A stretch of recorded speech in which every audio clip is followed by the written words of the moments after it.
Hey there, folks. Welcome to Spectrum Pulse. We talk about music, movies, art, and culture. And today we're going to talk about the sophomore album from George Ezra called Staying at Tamara's. And now we've arrived at the second primarily acoustic singer-songwriter who somehow sold over 1 million copies off his debut around the world based off a single hit that seemed to peak a fair bit later than the actual album did. And yet the more when I think about it, George Ezra is a very different sort of artist than Vance Joy was, even despite playing in with what might seem a similar genre and sound. I mean, for one, George Ezra actually had some rich baritone in his vocal timbre and knew his way around lyrics that could back up some of the metaphors and loose sense of imagery, but that actually ties into something kind of peculiar and unique about George Ezra's presentation: the roughness. And I'm not talking about the sort of edge you typically got out of the adult alternative acts that trended in some of the early half of the 90s, with some of the touches of blues, the firmer low-end grooves, and the slightly more earthy, haggard feel overall. Many pinpointed George Ezra's influences as much older, calling back to the folk singer-songwriters of the 60s or the early 70s that were just adjacent to the mainstream in production, if not some of the songwriting. And yes, some of this affection is linked to how much Budapest has become a karaoke staple for me. Not exactly right now, given my throat, but it is, trust me on that. But even if the writing hadn't quite gotten there yet, George Ezra was at least a more compelling presence behind the microphone, and again, Budapest is a really good song. It made my honorable mentions for my hits in 2015. But like with the singer-songwriters of the day, the music media would aim to frame the conversation as competitive, and since they're both British singer-songwriters with acoustic guitar, I have seen a lot of comparisons to Ed Sheeran in the build-up to this release. And not a comparison I've found much merit in, at least coming off of George Ezra's debut. As much as I might hope for otherwise, Ed Sheeran trends a lot more towards pop and R&B and even hip-hop than blues or soul or rock, which looked like a much more natural landing point for George Ezra. Although I did have the twinge of worry that given how successful Ed Sheeran and those seeking to rip him off have done, it wouldn't exactly be a far stretch to nudge George Ezra in that direction, regardless of whether it would fit his style or presentation. So okay, what did we get on Staying at Tamara's? Honestly, the more listens I gave this album, the more I was stunned this record took 4 years to put together. Mostly because it feels like a much more lightweight and mainstream accessible version of what George Ezra has put out in the past. I wouldn't even say the Ed Sheeran comparison is entirely apt in comparison to the loose, lightweight tones you find on, say, a Hootie and the Blowfish record in the mid to late 90s, or the questionably indie pop tones you get from an artist like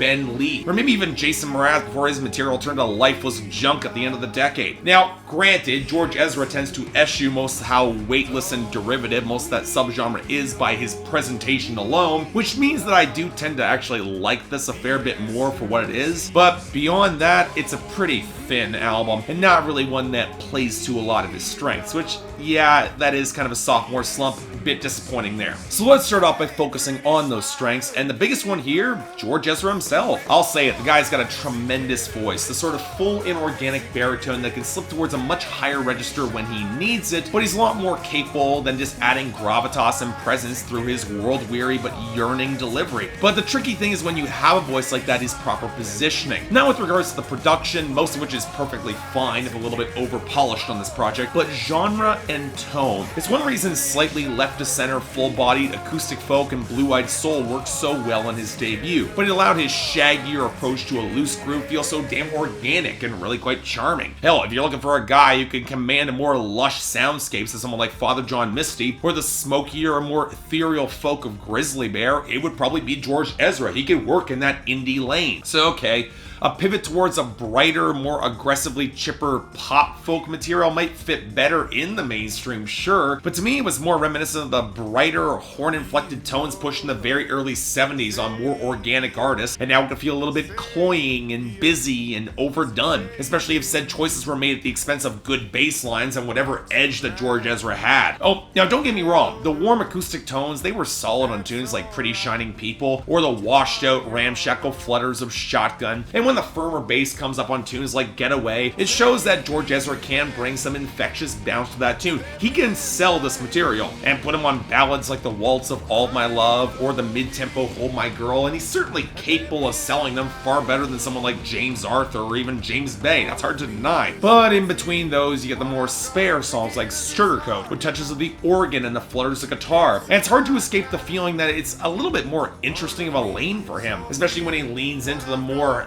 layered, smoldering melancholy of a song like Saviour with First Aid Kit, which is easily the best song here, or the misty vibe of The Beautiful Dream. And look, it's not like the richer horn pickups on songs like Don't Matter Now or Get Away. It's not like they're bad. I'd certainly take it over whatever the hell the horn pickups Vance Joy tried and failed with. But you know what? If the groove in the low end isn't really there to support them, it can feel kind of blaring and stiff. Now, granted, this is where we have to talk about the content, and while I'm not really pleased why songs like Paradise and Don't Matter Now were pushed as singles, the latter is easily the worst song on the album, as it seems a little bit clueless in its escapism that not everybody can escape the bad man back home running things, which you then mention for no decent reason. It didn't need to be on your bridge there, but the unfortunate truth is that they represent more of the content than they don't. Really, this record defaults towards one of two subgenres when it comes to the lyricism, with very few exceptions. Pretty straightforward, earnest, and forgiving love songs, and tracks that are craving that head rush of traveling adventure without all that much detail behind them. Now, neither of these subgenres of songs are bad. I like the chronic overthinking playing out on Pretty Shining People, and while the detail on Shotgun can feel dangerously close to a checklist that you'd otherwise see in some upbeat country songs in the mainstream, it has the momentum, it's pretty infectious, I actually kind of like it. And when it comes to love songs, the innocuous details on Sugarcoat and the abstraction of The Beautiful Dream play quite well for me, with All My Love feeling a tad basic, but you know what, it's in the right ballpark. But then you account for some word choices that just have to feel kind of clumsy. Paradise is the line of, if it feels like paradise running through your bloody veins, and it comes across a little bit too gory and detailed for the song and subject matter, and Only Human, where he makes it sound remarkably easy to brush aside scripts or just being only human. If you fuck up, that's okay. And while it's nowhere near as obnoxious as when Rag and Bone Man did it, it falls in similar territory lyrically for me. But then you got Saviour. That's the big exception to the formula, speaking to an ex where he actually wants to revive the relationship, but is telling here that he doesn't quite grasp why what he gave wasn't enough for her the first time, that he could not be her savior even if he wanted to be. And leaving his wants unanswered kind of helps the overall mystique of the song, especially with First Aid Kit contributing against his possible projections. It's honestly a little bit smarter than you would expect off this album. But overall, just like with Vance Joy, there's a certain pointlessness to covering a silent majority pop folk artist like George Ezra. Hell, probably even more so with him, given that his vocal talents will have hooked in the larger audience so long as there's no serious missteps, he'll be fine. And that's mostly true with Staying at Tamara's. It's a decently accessible record with poor single choices and a very few respectable deep cuts, so it'll probably do not quite as well, but it'll still do fine. And if you're looking for a lightweight, chipper summer record, you could certainly do a lot worse than this. So, I don't know, for me, light 6 out of 10, recommendation for that, but otherwise not really essential. It's not better than his debut, but it's enjoyable enough all the same. So if and when he swivels to making more challenging material or grows up a little bit as a songwriter, that's when it'll probably get a lot more interesting, but until then, hey, whatever. Take what you can get. So yeah, thanks a lot for watching. You'd like to like and subscribe, I'd be more than grateful. Yes, I know my voice is kind of scratchy, it's not ideal, probably not a good idea to film 2 reviews today, but hey, you have to get them out. Really wanted to get this off my plate anyway.